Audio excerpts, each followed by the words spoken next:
নওগাঁর বরেন্দ্র অঞ্চলের বাগানগুলো সেজেছে আমের মুকুলে। এরই মধ্যে গাছে আসতে শুরু করেছে গুটি আম।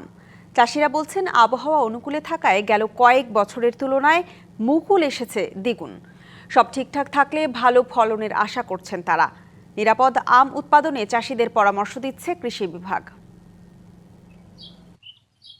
দৃষ্টির সীমানা জুড়ে সোনালি রঙে নজর কাটছে আমের মুকুল। সুবাসে ম ম করছে বাগান এলাকা।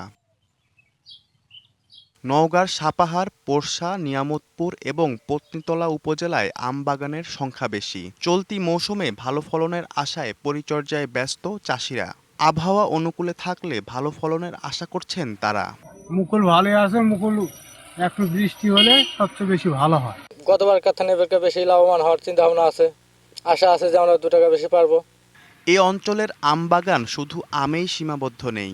বাগানের জমিতে চলছে সবজির চাষ। একই জমিতে মিলছে একাধিক ফসল। ফলে কৃষকের লাভ বাড়ছে, কমে যাচ্ছে খরচের চাপ। অ্যান্টি স্লিপারি টেকনোলজি ও সফট টেক্সচারটাই নরম ঘাসের স্পর্শ, সাপোর্ট গ্রাস ম্যাট, নান্দনিকতার ছোঁয়া।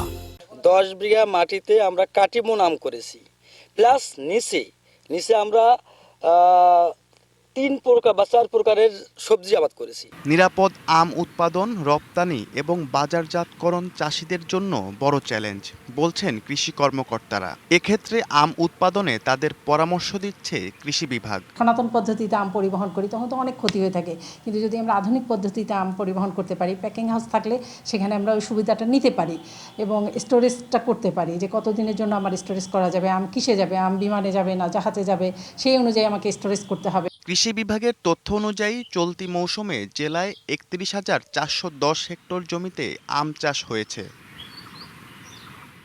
DBC news desk.